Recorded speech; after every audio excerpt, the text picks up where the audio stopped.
Welcome to Every Horror Film, where horror is forever. And today starts the long journey down the path of Halloween sequels. That's right, we're doing the Halloween franchise as our first review series.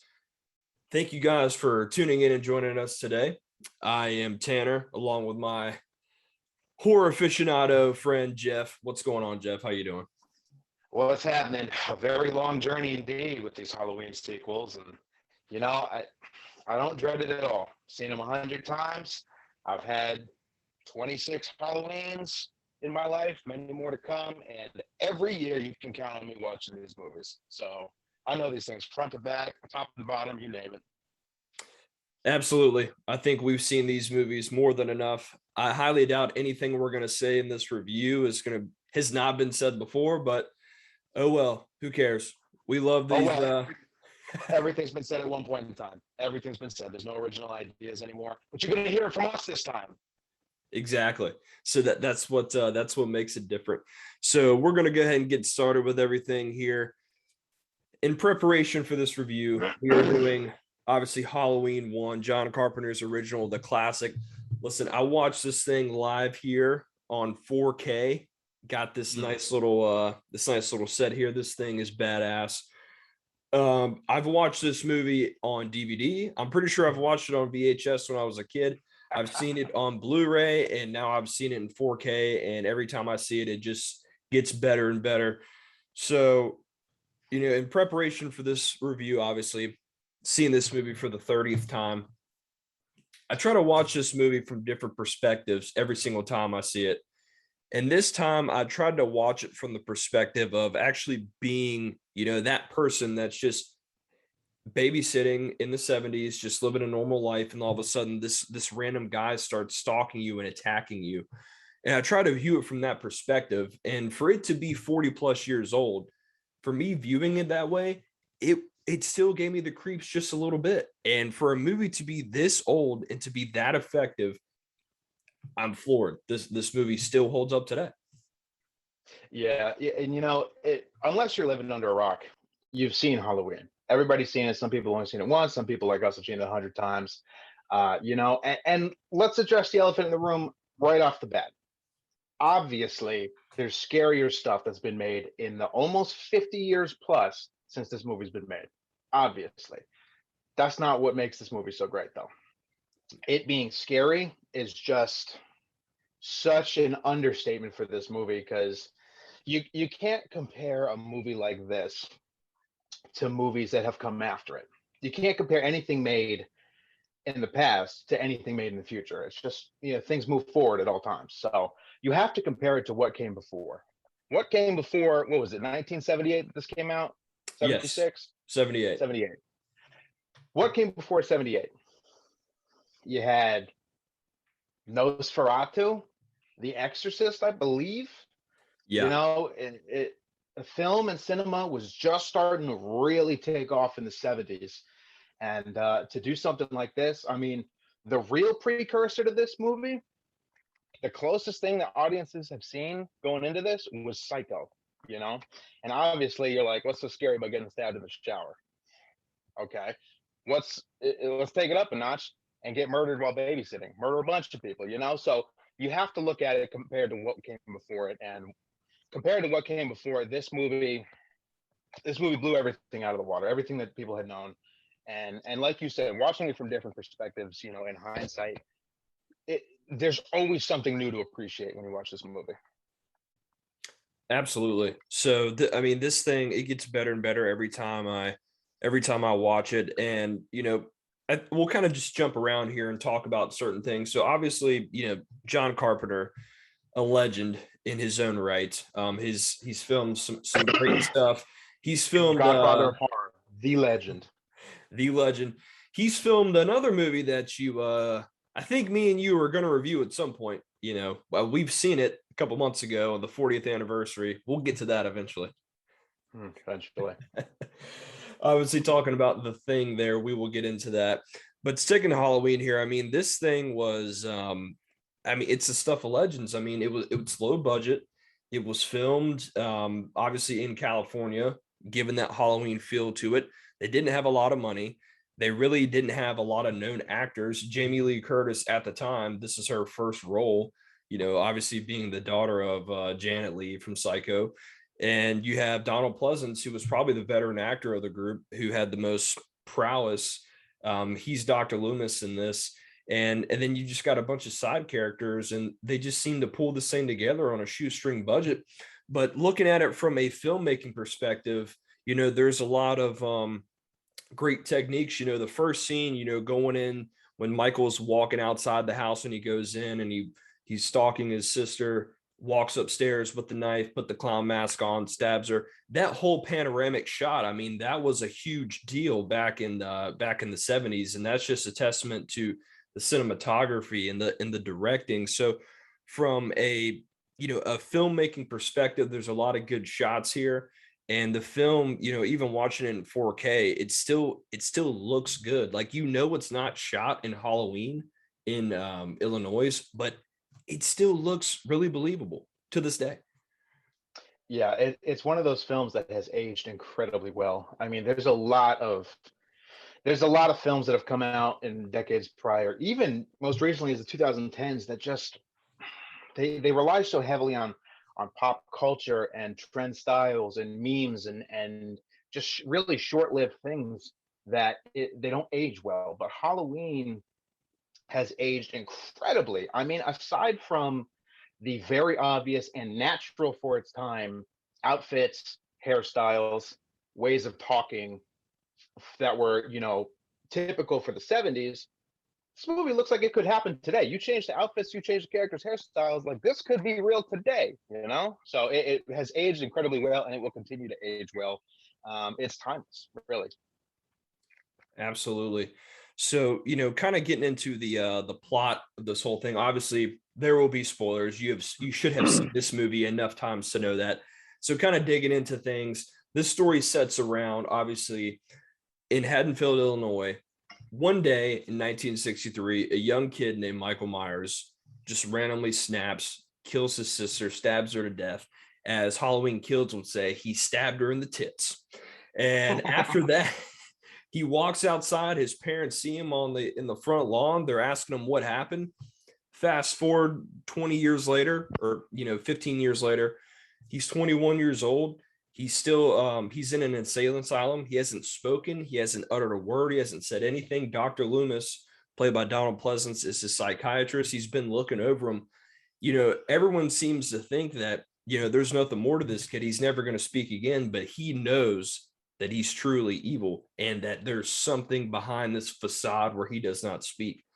And then lo and behold, one night, he breaks out and he heads back to Haddonfield, and this starts the whole shebang. So one of the main points I want to bring up is, obviously, we get down to all the sequels. We'll get to those eventually. It seems like, for the most part, what everyone likes about Michael Myers' character, from the beginning and from the original, was that there is no motive, there is no reasoning, there is no sister connection, there's nothing. It's just, he's just a guy that one day just snapped. He's just waiting for this silent alarm to trigger off inside him, and he goes and just commits these murders. Yeah, and a lot of people, they know that Laurie Strode is Michael Myers' sister, but a lot of people seem to forget that that wasn't introduced until the sequel to this movie. So in 1978, when this dropped, that wasn't even a thing. Like, this was just some guy, no motive, no spoken words, no idea. And that's part of why this movie is so scary compared to things that are more gory and more violent. Like, yeah, obviously, blood effects and gory kills weren't really a grading rubric back in the 70s when this came out. So what it made up for is, in that sense, is the idea that this guy will kill anyone, no motive, no understanding who his next target is or why. It could happen to any of you. It's just a matter of being in the wrong place at the wrong time. And that is still scary today. That idea that it could just be you by pure happenstance and you can't prevent it, that's what makes this so scary. Exactly. I agree. That's what makes it so scary. And Michael in this film, he has not become the legend that he is now, in terms of being a horror icon. His first appearance, the look is so simple, but it's so effective. I obviously everyone knows this. The mask, it's a William Shatner mask, but the sideburns ripped out, holes cut a little bit more open in the eyes, and they painted it white, and it just looks so good. I mean, originally they were going to just use I think it was a clown mask or something like that, and there's just no way this film would have worked with that. Just the sheer luck that they got getting this look on this character perfect is just, it's timeless. With any other look, it would have not worked. And I throughout the sequels, we do see Michael's face, here and there, and that's fine, but I like to view him with just the mask because that is his persona. That's who he is. And in this film, he's not really called Michael Myers very often. In the credits, he's actually called the Shape.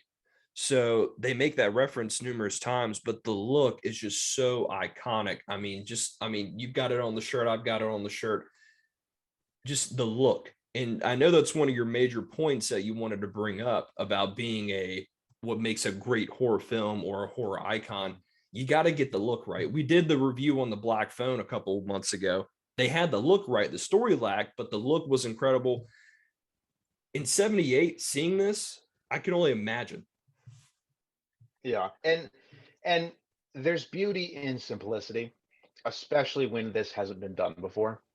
And the idea that you could just pick up a cheap looking Star Trek mask at CVS, spray paint it white, and cut the eyes out a little better and do something with the hair and make this iconic image that people get tattooed on their body.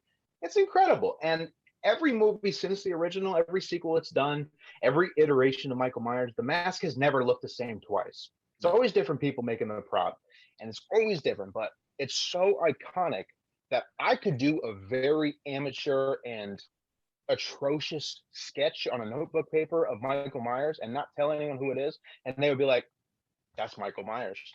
You created an icon that will always live in the hearts and minds of people with little more than $15. It's crazy. It is. It's crazy how they got it so right, and thank goodness they did. So kind of getting more into the film. So Michael eventually escapes the asylum, and Dr. Loomis, he's on the look. He's headed to Haddonfield. He knows that's where he's going. And one of the most infamous and funny scenes is him and Dr. Winter walking out of Smith's Grove, and he goes, "Well, he drove out of here last night," and then he's like, "Well, someone around here must have gave him lessons. He was doing very well last night." That scene cracks me up every time. And there's been so over dramatic in the best way. There's been so many memes and parodies of in videos of Michael Myers driving, and I just sat back and watched. I'm like, I never really actually sat down and thought about it. This kid has been locked up for years. How the hell does he know how to drive a car and get to Haddonfield? Right. Yeah, and I was going to save it for later, but I got to say it now because you brought it up. That has always been, and I'm sure this has been explained in an interview or a behind the scenes or a DVD commentary. I'm sure it's been explained somewhere by Mr. Carpenter, but that's my biggest gripe with this movie, man. I can't get over the fact that this guy's driving better than me after never driving a car at all. That's actually your biggest gripe with it. I had no idea. That is my biggest gripe. I was going to save it for the end, but that is my biggest gripe about this movie. I don't get it. I can't get past it. I will save mine for a little bit later since it hasn't been addressed, but that's actually really funny. So yeah, that's, it's easy to nitpick things here in this film because it's so old. I mean, you can pick stuff here and there, but that's if that's your biggest gripe, I'm okay with that. Yeah. So obviously Michael escapes and he's heading to Haddonfield, and that's where we pretty much get introduced to Laurie Strode. She just is this character, her and her friends, and they're just high school. They're just hanging out. It's Halloween night. They're all just trying to figure out their plans for the evening. They're all going to be babysitting and going out and doing whatever. Their parents are going to a Halloween party. Laurie's going to be babysitting. Annie's going to be babysitting. They're all hanging out, just trying to have fun. And within the span of a couple hours of Michael making it to Haddonfield and Dr. Loomis trying to track him down, we get these shots throughout the next, 30, 40 minutes where Michael is just, he somehow gets attached onto Lori. And that is because her dad is a realtor trying to sell the old Myers house. And it's just been sitting abandoned ever since that happened. So he tells her before she walks off to school, hey, go drop these keys off under the mat. She does that, not knowing that Michael's escaped and he's in his old house. Just that instance alone, that is what sets his sights on her. And throughout the whole course of the next 30, 40 minutes, we get so many shots of him just stalking and just being near her and just watching her. And that's what makes it so good. It's just the suspense and just, if you're a regular person, why is this guy outside the window here staring at me? Why am I at school and he's staring at me 20, 30 yards away behind a car? It's just, you have no idea. And that's what makes it so good. And the whole backdrop and atmosphere of it being Halloween, and that could just be any trick-or-treater on the street just trying to play a prank on you. You're not going to take that threat seriously until it starts getting real dangerous. So that's part of why, like, we as the audience know that's a threat. Get out of there. But Lori in the classroom is just like, oh, someone's trick-or-treating a little early, huh? So Correct. that's what makes it scary too. Absolutely. And something I want to point out is they were going to call this title originally the Babysitter Murders, which it's fine, but I think it's crazy to think that up until that point there had never been a film made by the title Halloween. Never. Yeah, that's shocking to me. And I think if it had been titled The Babysitter Murders, I think it would have faded into obscurity. I don't think it'd be as iconic. I don't think people would be watching it as a tradition every October. I don't think it would be as iconic as it is. No, not even close. I mean, just the fact that they kind of ran into that and just said, oh, no one's named this a movie Halloween yet. Okay, cool, we'll do that. I mean, that's great. That's a great trademark. That's great marketing. I mean, that is a national holiday. I mean, Yeah. So they lucked out on that and always found that interesting.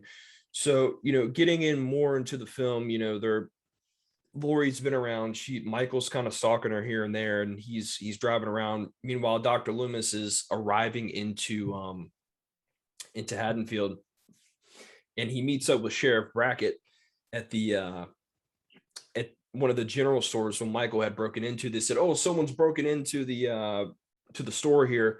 They stole a mask, some ropes, some knives. The first time you see the film, if you've never seen it, you're like, okay, that's just, just some kids playing pranks. But when you think about it, oh, Michael broke in, he got his mask, he's got his knives, he's ready to go. And that's when Dr. Loomis pulls up and he's like, I need to talk to you. I need to let you know what's getting ready to go down here. And of course, as you will see throughout all the sequels, no one believes him.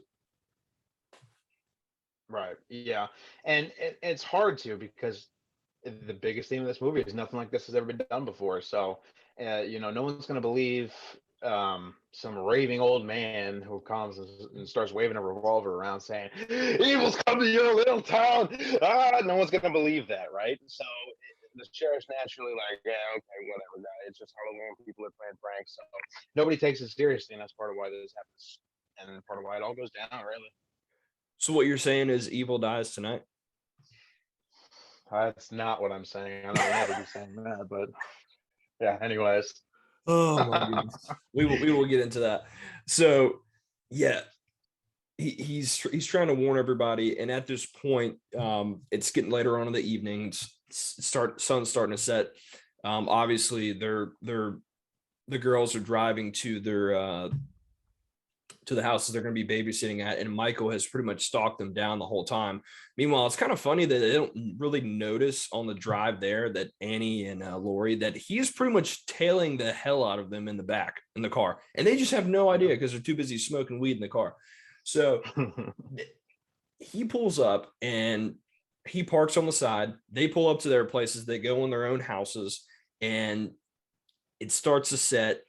Then we start to see Michael, kind of lay out his game plan. He sees what's going on. And at this point, we hadn't really seen a close-up shot of his face yet.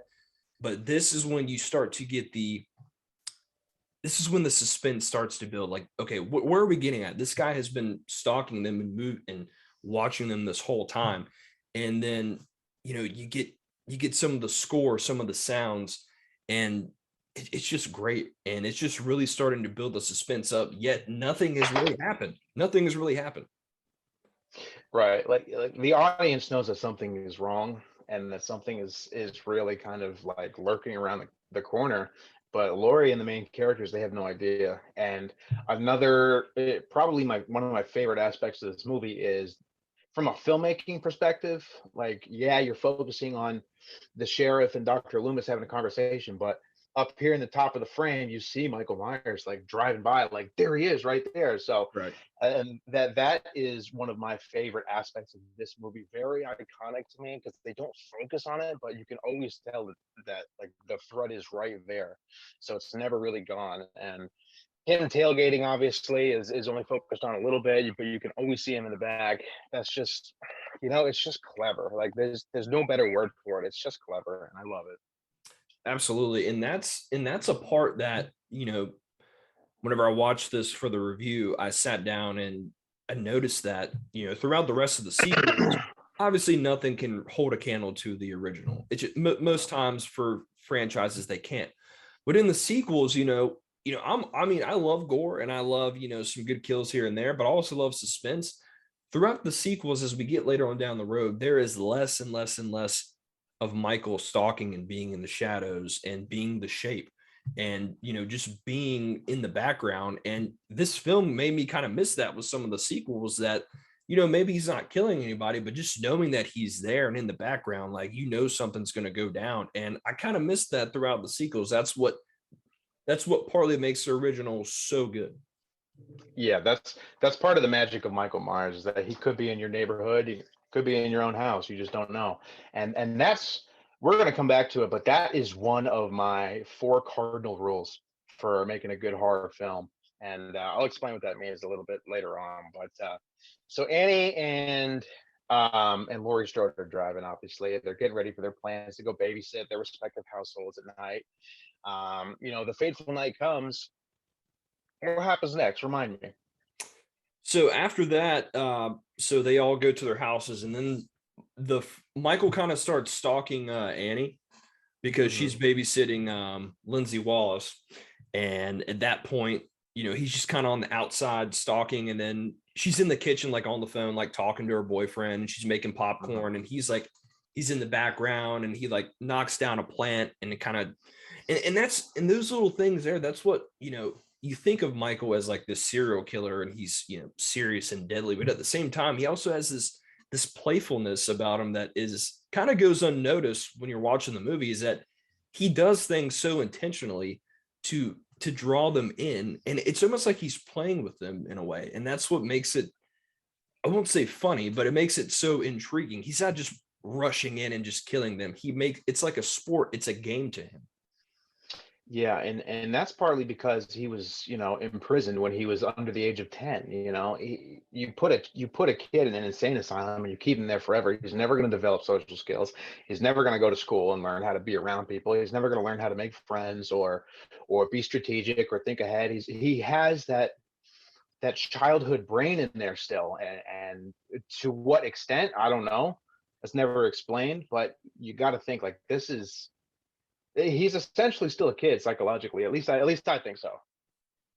So he can't do any of those things, but he can drive a car. Biggest gripe in the movie, dude. I don't get it. I don't get it, man. But It's I will say this, it's been explained that I think the reasoning behind it is that since he's been a kid, I guess if he would have to be transported in the back of the car to like different places or meetings about him or whatever they've had to do, that he watched whoever was driving kind of maneuver the car. So I guess he kind of learned that way by not saying anything. They're like, okay, this kid has no idea what's going on. Meanwhile, he's just like, yeah, I'm in the back studying how to, 10 years from now, I'm gonna break out and drive this car. I don't know, that's just what I've heard. That explains the driving aspect of it, but that doesn't explain how to get from Smith's Grove to Haddonfield with no GPS. So that is true. That's true. That's true. So as that night goes on, we get into our first kill, and that's when Annie this is when it really starts to heat up. She spills some stuff on her clothes. She goes out to the to the washer and dryer area outside. And this is when you start to really see Michael, get close and you see his face. And he's just in the background. He's there. And the shadows are just hitting the mask perfect. It's all about lighting and shadows with the mask. That's all it is. Because even with some of the worst masks in the franchise, which we'll get into, you get the lighting right on that thing a couple times, it'll look good. So as this goes on, she her boyfriend, he's like, hey, he calls her up. He's like, hey, want to come over, blah, blah, blah, blah. Will you come pick me up?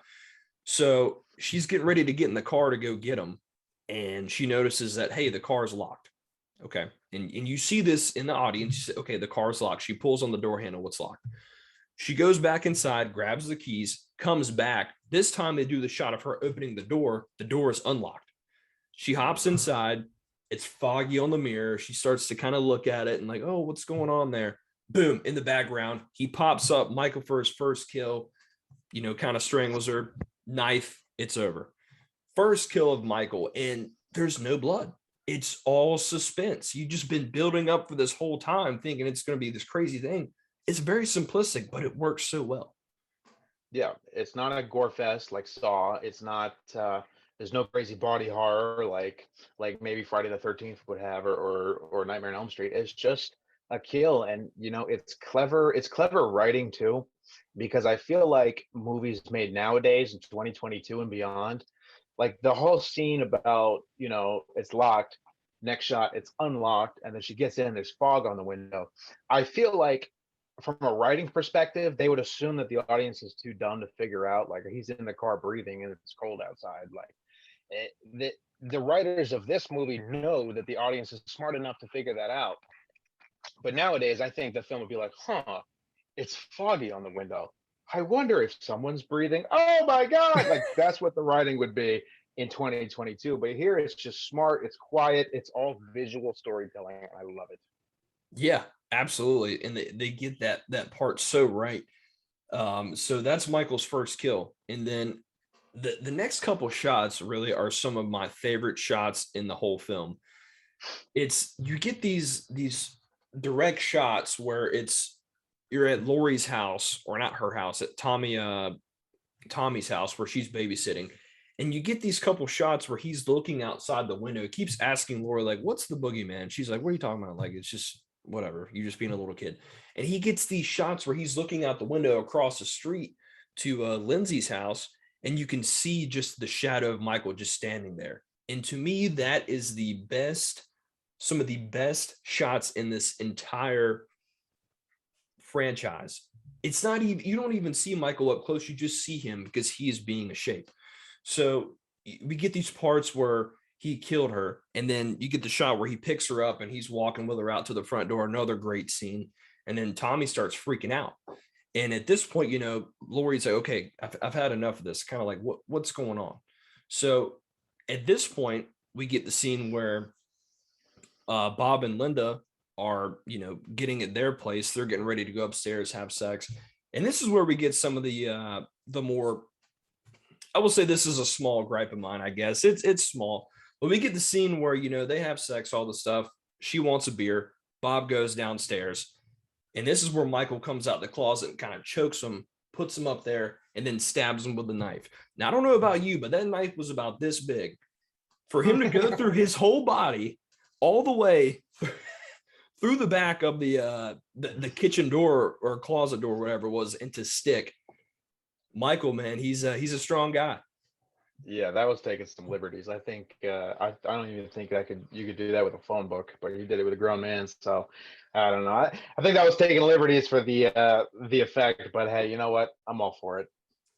It works great, and one of the best parts about that scene is where Michael just steps back and he does the infamous head tilt, where he just kind of turns his head just a little bit and he's going back and forth, just admiring his work. And as the series goes on, you start to see him do that, more and more. I love that scene. That's a great one. And then next, he goes upstairs to get Linda. And this is where he has, like I said earlier, this is the creative mind of Michael. The sheet on the head, that with the holes poked in there, and then he's got Bob's glasses on, and he's just sitting there, he's just staring at her, and it works so great. I love it. It's him playing again, that childish psychology. It's him playing still, and even the head tilt. Even the head tilt is there to remind you, like, he's not like a drone. He's not completely mindless. Like he has critical thought going on. So he's making decisions and he's analyzing things. So I just love it. It's a whole bunch of visual storytelling, and there's so little known about Michael Myers that you have to rely on visual cues to make up these ideas about who he is as a person under the mask. Exactly. And that's such a great point about the movie, is that especially this one specifically, is, you think to yourself, the more I know about this person that's doing this, like the more I can rationale and figure out why they're doing that. But I think the older you get and the more you watch these films and the more you analyze society as a whole, less is more in a good way, because we could sit here and talk about, think about some of the most heinous crimes in the world that we don't know why people did that. That is Mhm. why it's so disturbing, is because we don't know. It's always the Right. unknown. It's easy to say, oh, this person did this because X, Y, and Z, but we don't know why he's doing this yet Right. until the sequels come. But that's what makes it so good, is that you can just come up with a thing in your own head. You could be right, you could be wrong, but no one's going to know. That's what makes it so good, is you don't know. Yeah, you have to leave the audience thinking about it. If you explain it, like, even real world crimes, like, why did he do this? Oh, it was revenge. Oh, it was drugs. Oh, he thought he was being possessed by the devil. Like, as soon as you add an explanation on something, case closed. I don't have to think about it anymore. On to the next one. But there's no explanation. It's a cold case. It lingers in the back of your head and eats away at you, and that's so important. I think people forget about that nowadays. Absolutely. So before we get any further, something else I want to talk about we haven't really touched on yet is, John Carpenter, obviously a great director. Let's talk about the score. I mean, Oh my let goodness. Oh, you got to talk art. about the score. It's There's art. so many things. This review could go on for 5 hours. I'm sure I've missed a bunch of stuff, but we got to talk about the score. You tell me you could find one person that could not give two shits about the holiday of Halloween. You play that song, they're like, okay, I've heard that before. Everybody Mhm. knows this. And he originally made this film, and it was like, it's not really that scary. He showed it to Yeah. test audiences or whoever. It wasn't that scary. He came back, a couple days later, made that score, boom, took over the film. And that's what makes it so good. It's not just the score itself, it's just the little sounds, the little just the synth noises and the horns and the Mhm. things like that. It just works so well. And man, this you play this song, the theme in front of everybody, they're gonna know what you're talking about. Yeah, and some of John Carpenter's most iconic themes and scores have been the really simple, really minimalist, cheap sounding synths that were just so 70s and 80s, but it works in a way that it just builds tension, and you want more and you expect more, but nothing else comes, and you're like, okay, when's it gonna get to the big part? Meanwhile, it's just building anticipation. So, it, the Halloween theme song is top 10, probably top 5 most iconic scores slash theme songs of all time. I'm trying to think of more famous ones and I can't. Yeah, you got Jaws. That's pretty close and it might top it. I don't know. I think Jaws and Halloween are in the top 5 most iconic scores of all time. Even Jurassic Park, Harry Potter, The Exorcist, they all have these iconic scores that you know when you hear them, but without seeing the movies, you might not recognize it. Halloween, you know it's from Halloween, like you said, even if you haven't seen the movie. So it's just a serious, like, it belongs in time capsule, man. It's so perfect. Yeah, I mean, it's that good, and it gets you every time. And as the series goes on, there's different iterations of it. Some of them are good, some of them are bad, but there is nothing better than the original. It does not get any better than that. So, as we're going on, we get the scene where, uh Lori's starting to get a little concerned, and Linda's like, you know what? I'm going to call Lori and see what's going on. And this is the infamous scene where she gets up, she's on the phone. Michael comes behind her in the ghost mask and strangles her with the cord. And Lori picks up the phone, and right before, she starts talking, you hear the strangling noises. She thinks she's playing around, making sex noises, goofing off, whatever she's doing. And then this is where you get it, where Michael picks up and he goes,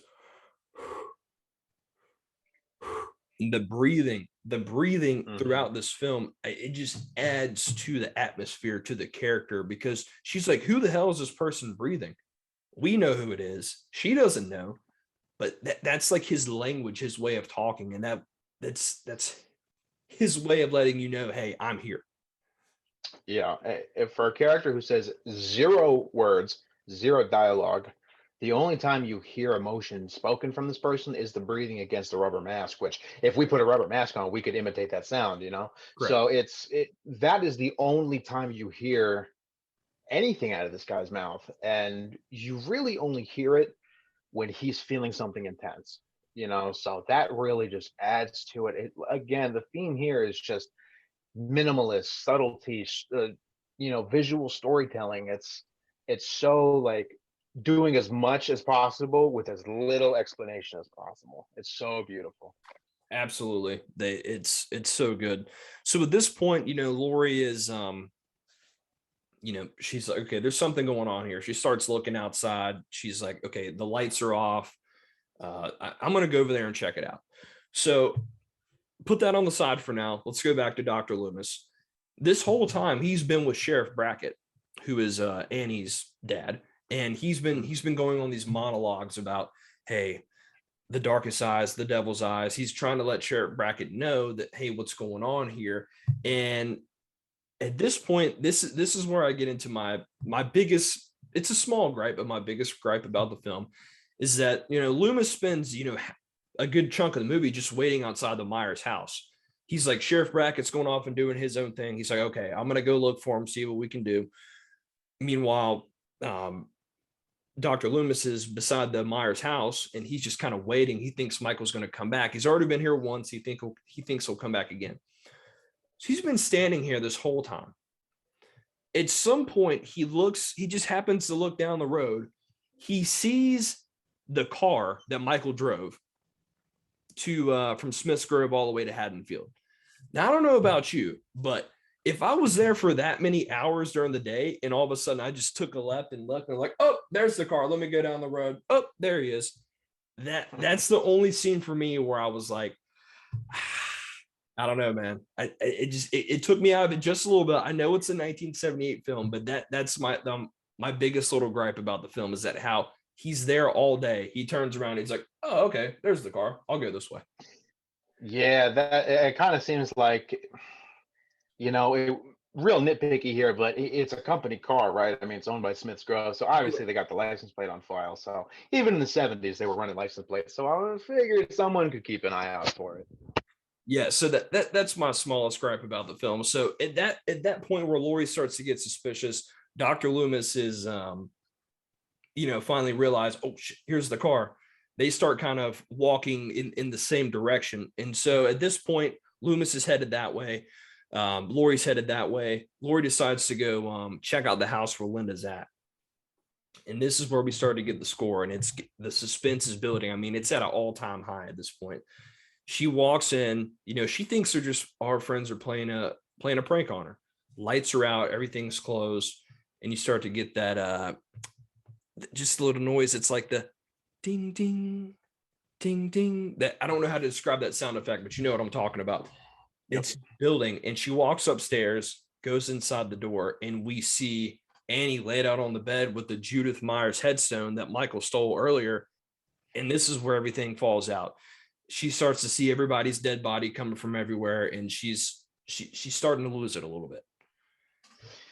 Yeah, and the Judith Myers headstone, I think, throws a wrench into a lot of fan theories about why Michael's doing what he's doing.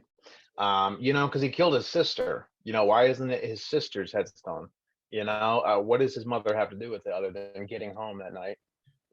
So the the Judith Myers headstone always kind of threw me through a loop. Like if it was the sister's headstone, I'd be like, oh, okay, so he's recreating the only night he remembers or something like that. But it maybe that's the beauty of it. Maybe it's just supposed to add confusion and throw you off his trail, and you're like, dude, why is he doing this? So maybe that's why. Wait, Judith is his sister? I thought Judith was his mother. No. Okay, well, everything I just said is completely out the window now. So thank you for that. This whole time I was thinking Judith was his mother. Whatever. I think his mom's name's like Edith. It sounds close to Judith. I don't know. That's just something I looked up. Okay. So yeah, that is his sister. So I guess that kind of rectifies that. But All right, well, yeah, I'll shut up now. Thank you. this guy, he's never even seen the movie. I know, right? What is this? So at this point, Lori starts to see all the bodies. She's freaking out, all her dead friends.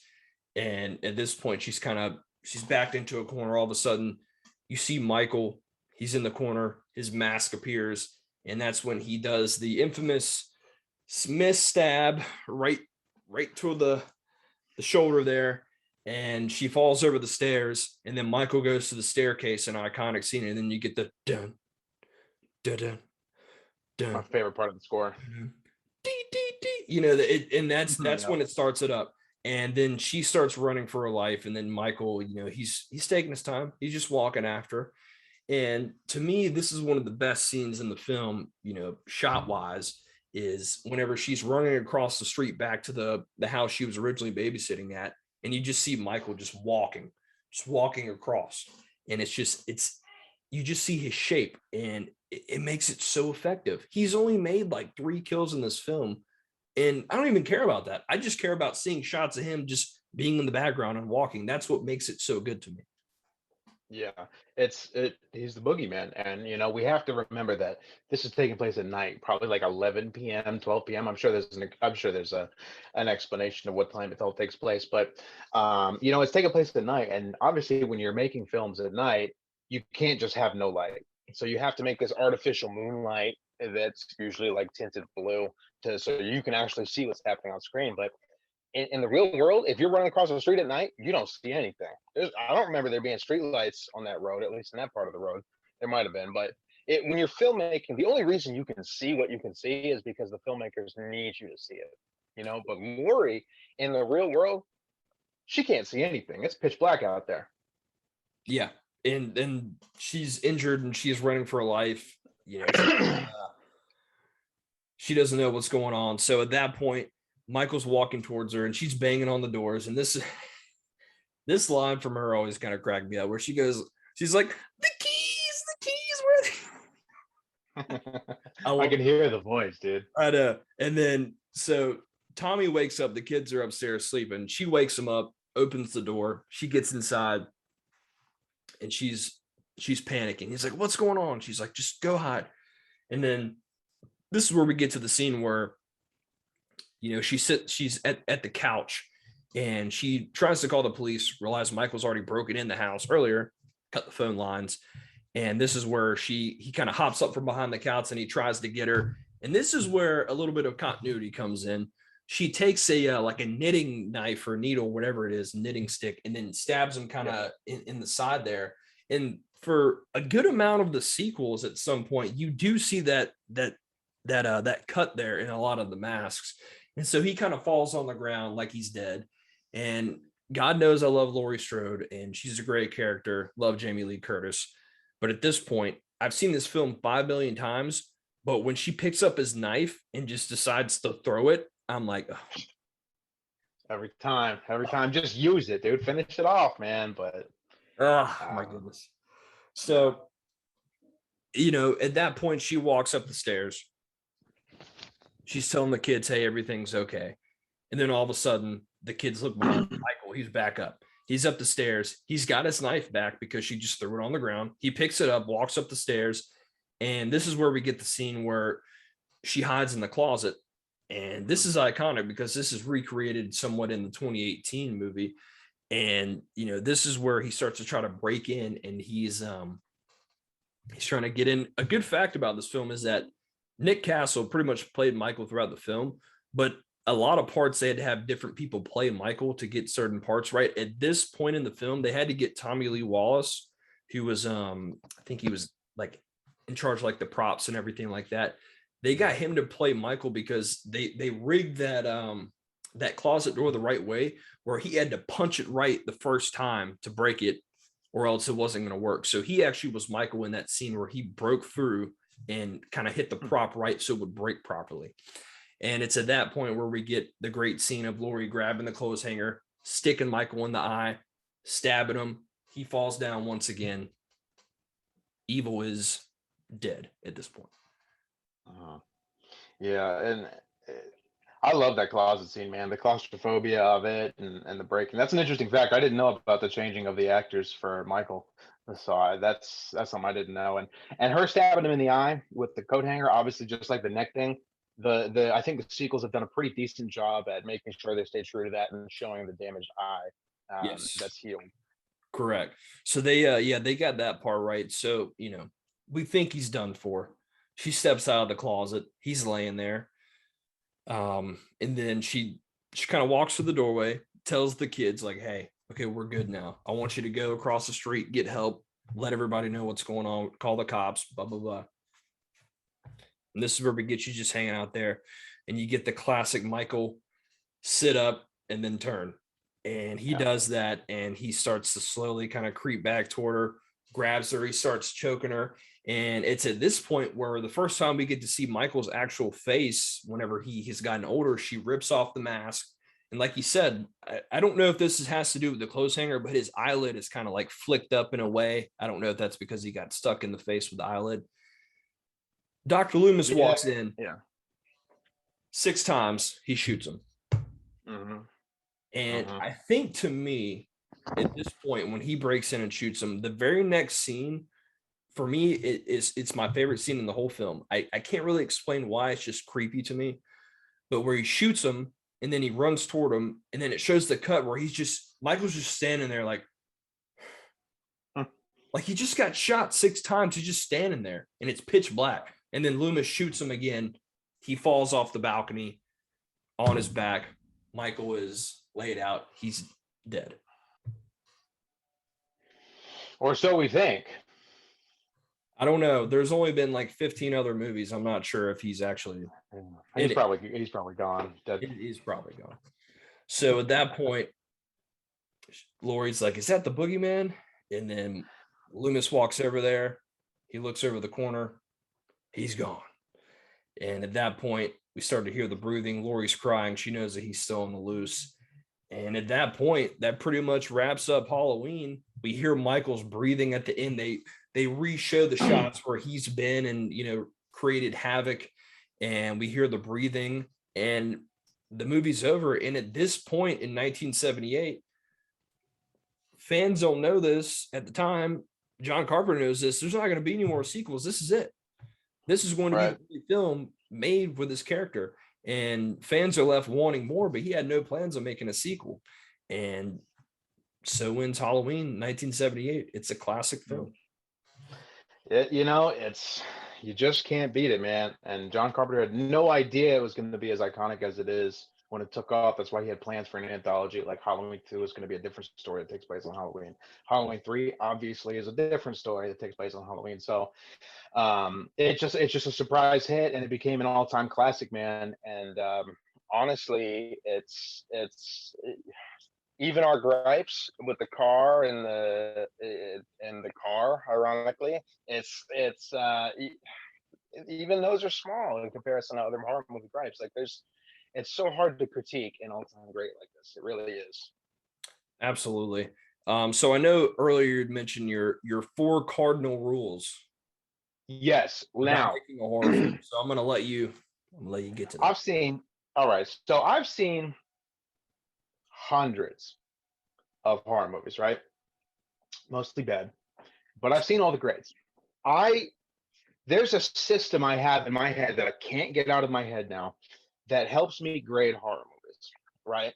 And I'm sure other people have similar ideas, but I just analyze it to this way that it's just like it's stuck with me. And after every time the credits roll in any horror movie, immediately I go to this grading rubric, and it's the death of me sometimes. So Imagine, I'll try to explain it as best I can. So imagine that every movie by default has an F for a grade, right? Like in school, has everything starts with an F, right?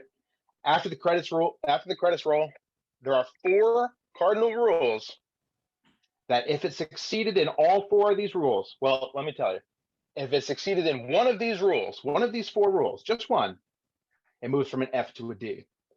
If it succeeded in following 2 of these 4 rules, it moves from a D to a C. If it succeeded in following 3 of these 4 rules, it goes from a C to a B in my book. A lot of good horror movies land here. If I own it on Blu-ray, it probably landed here. But then there's just some that nail all 4 of these rules, and it's almost impossible to do nowadays. If you land here, you get an A, and you're an all-time grade. All right, I think there's less than 10 movies that I've given A's to. Less than 10. Let's hear the rules. What are the 4 rules? Okay, so I'll start with rule number 4. Rule number 4: don't show me the monster.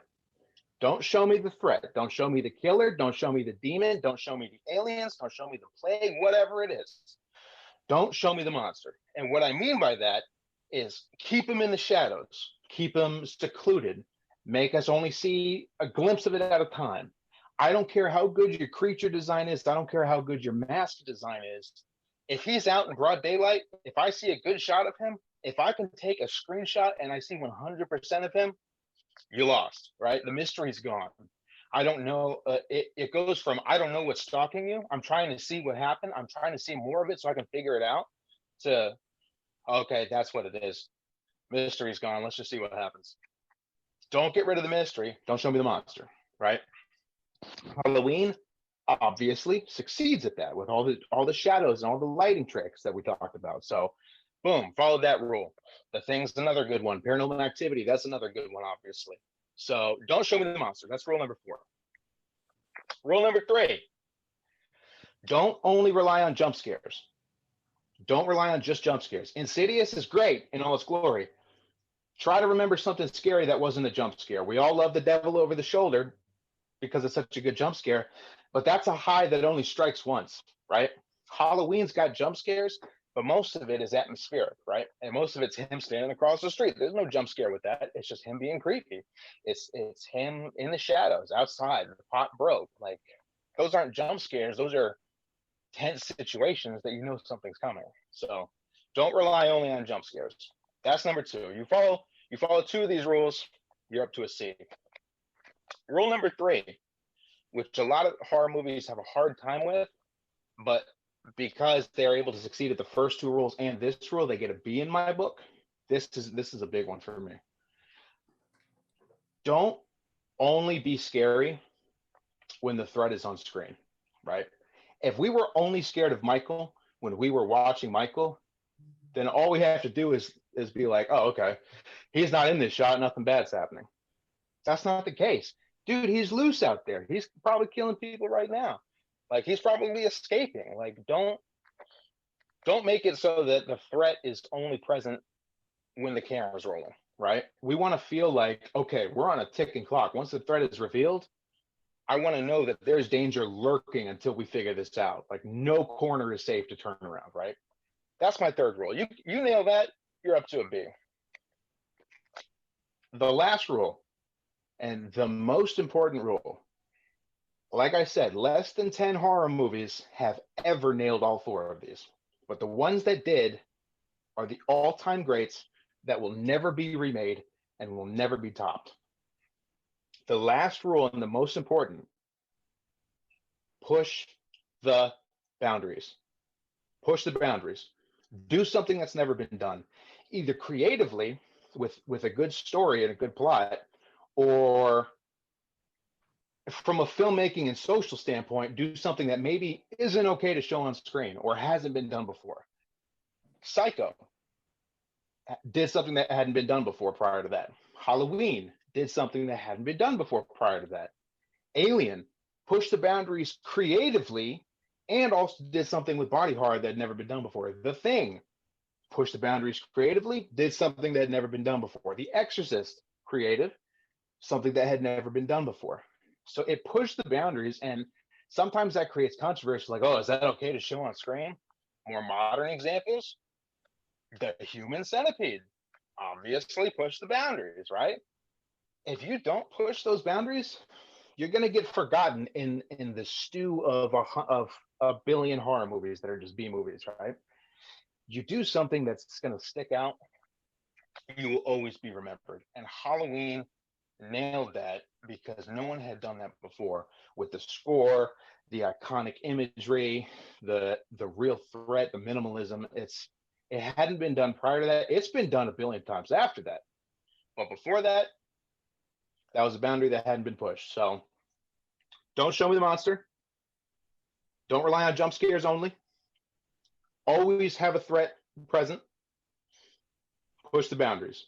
You follow these 4 rules, you're an A, you're an all-time great. You can't be remade. You belong in the time capsule of film history.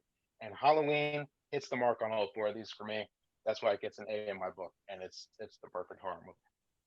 Sounds like I should go make my own horror movie and just follow those 4 points, and I'll be all right. Dude, you follow those 4 points, it's an A by default, man. You do something that's never been done, it's an A by default. Now, you could follow any 2 of these rules, any 3 of these rules. I mean, you could push the boundaries and yet show me too much of the monster. You know, you can have a threat present at all times and yet not push the boundaries, you know? So hitting all 4 of these marks, that's what makes an all-time great, like Jaws or Aliens or Halloween. Yeah. I mean, I agree 100%. I mean, a lot of movies that, they get 1 or 2 points of those right, but they fail to get all 3 or 4. Those are, Right. 4 main essential points that you should get to make an iconic film, an iconic horror film.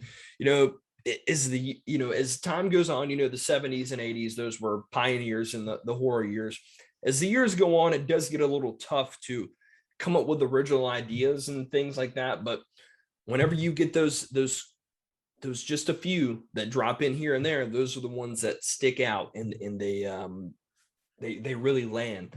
Like for me, it would be something like Hereditary. That's a newer film that pushed boundaries and did things, and they got a couple of those points right. That's why people remember that so fondly. So, in terms of Halloween, the original 1978 classic, on a scale from F to an A plus, what are you giving Halloween? I like I said in the beginning, man, I gotta compare it to what came before instead of what came after. I gotta give it an A plus. It's the rare commodity, man. It will never be redone or recaptured. You can reboot it, you can do sequels, you can do requels, whatever you want to call it, but you just can't. You can't catch lightning in a bottle twice. So that's an A plus for me. A plus. For Halloween, I am going to give it an A plus as well. Halloween, good. A plus. Listen, you can make a couple gripes here and there about things, but it is what it is. This film, it gets everything right. As far as the sequels go, we'll get there. But as far as the original John Carpenter classic, it doesn't get any better than this. Halloween gets an A plus for me as well. It will always have an A plus in my book, and it'll never be topped. Now we got Halloween Ends coming out in a couple weeks. Expectations? Do you think we're finally going to get to see what drives Michael Myers? I mean, this is a continuation from the original movie, this new trilogy. So do you think they're finally going to explain what drives them? What are your expectations? I really don't have expectations because I had expectations with Kills, and I absolutely hated it whenever we saw it in theaters together. I've gone on to enjoy it more, but so this time I'm not going in with any expectations. I'm just, I know some crazy stuff's probably going to happen, but it is what it is. We'll see what happens. We'll see what happens, man. And I'm torn. Do you want them to explain to you what makes Michael tick, or do you not want to ever know? I mean, they've tried to explain it before. I mean, we've all kind of agreed that it works best when he has pretty much no motivation or little to no plot. I'm one of the few people that actually don't mind him having a sister angle with Laurie, but at the same time, to me, less is more. I think we've made it this far. They don't really need to explain anything crazy. If they do give a little something here or there, fine, it is what it is. But I'm more of the notion where less is more. Hmm. Yeah, I'm the same way. I don't know if I want to hear why he's doing what he's doing. I like, I want to know, but once I know, I'm not gonna forget. You know what I mean? I'm not gonna have the mystery. So that's a tough one. Exactly. So that concludes our first review of the Halloween franchise. Halloween 1, we both gave it an A+. Doesn't get any better than this in our minds. Stay tuned.